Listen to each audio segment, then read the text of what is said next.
Ideal DACs only exist in our minds. Nothing is perfect in this world, but the idea existed in my mind, basically, that the most complete ideal sounding DAC is the analog. A DAC approximates the analog. The outcome should be exactly the same. Whether I play it through tape, through vinyl, the sound is organic, natural. In the very early days, when I first got my experience with digital, it wasn't like that at all. My experience with CDs, and it all sounded artificial, sterile, not natural, far from it. There's a huge wide gap between analog and digital, especially when I first got to know it. I've been trying different sort of DACs there is, and one thing that really opened my eyes was a DAC that was based on TDA1543. The first time I heard a TDA1543 in non-oversampling mode, so without digital filters applied. I think these were either 4 or 8 TDA1543s in parallel, and they had no output stage, they were just paralleled, and that would as pure a DAC could be, basically. Once I connected this DAC and I listened through my headphones, I thought immediately the sound, yeah, though it was not most refined sound there is, the sound was very much akin to playback character that I was used to when I was playing back tape and vinyl. It sounded so much more liquid and lucid and so much more natural. And I thought, what's the secret? Why this DAC all of a sudden sounded so much more analog than all these higher specified, these higher specs, 24-bit and whatever we had at that time? Why is it such a dramatic difference? Well, first I thought that this is the absence of the digital filter. And later I also understood that everything around that DAC, including that DAC, makes this DAC sing. All this power supplies, inputs, outputs, the materials around that, the execution, the implementation of that DAC matters so much more than the DAC itself. Okay, so the DAC itself is just a starting point. You know, with this idea in mind, started buying all the CD players, looking in them, how they sound, disabling digital filters, and understanding what affects those DACs to sing the way they sing. So that in mind, in a very controlled environment, I tried different DACs. And you try different DACs, and the list included, I mean, we tried a lot of DACs, including all this noise shaping by ESS and by AKM, and very old DACs with like TDA1540, TDA1541, PCM58, PCM56, PCM63, the AD1862 and 64 and 65, they were all tried. So most of these DACs that were available back in the days, they've been listened to and tried out to see what character and the presentation they have.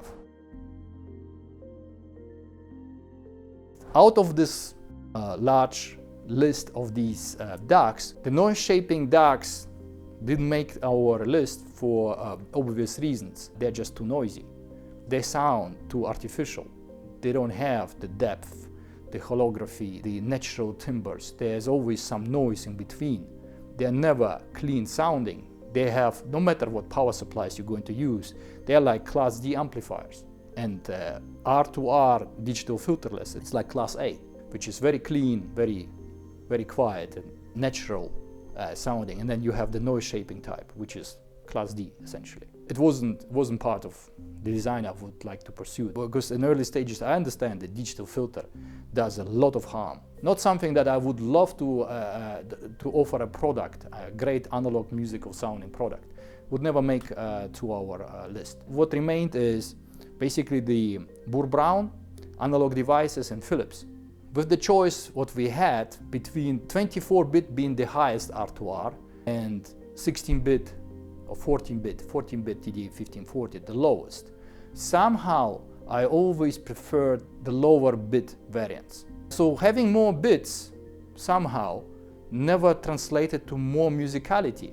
As a matter of fact, it was always the opposite. For example, the more modern PCM1702 or 1704, which is 24-bit, was significantly worse sounding than the PCM63, which is 20-bit. and I preferred the PCM56 over PCM58 and PCM63 for its elegant simplicity. And what makes the PCM56, 58 and 63 so beautiful sounding and rich and wealth and detail despite the limited bit depth according to the specs is the use of nickel chromium resistors inside those DACs. So at the end we ended up not with PCM63 or 58, which is now very rare and very difficult to find. We ended up in the PCM56. That was my favorite of everything that was there. In terms of Philips, so TDA1540, 41 and 43, I think the 43 had already a reputation to be the godfather of all the digital filterless non-oversampling world. It has a very huge following and a lot of fans know that TDA1543 is still like one of those super DACs.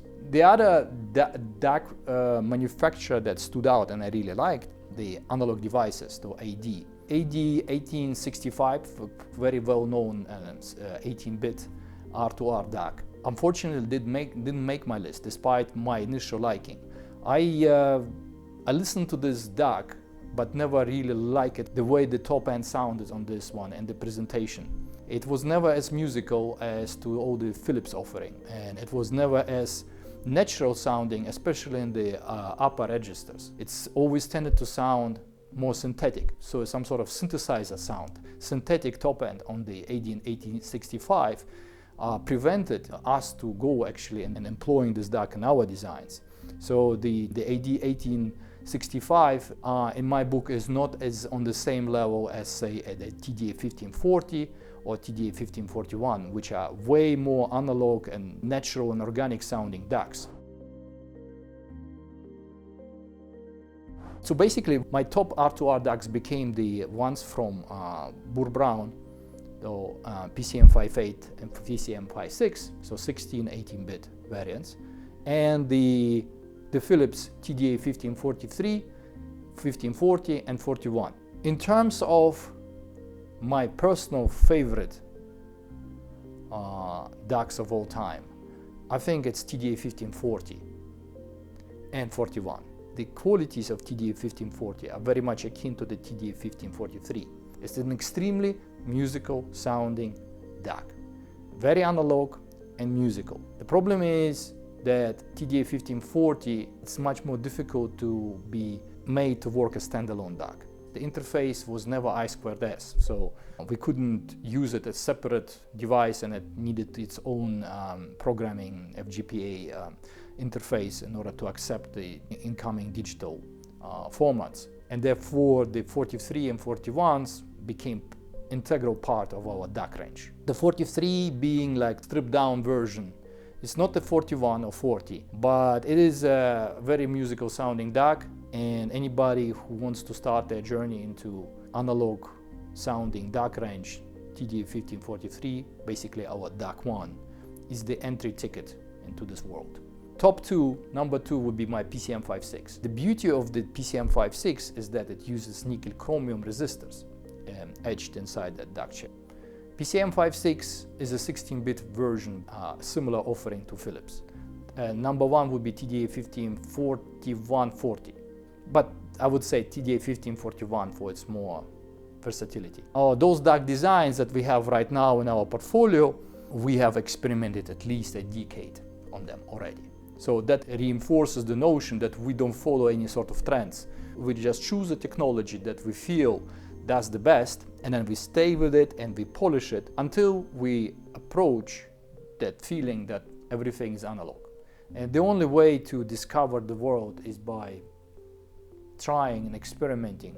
One can't theoretically get something if one hasn't experienced it before.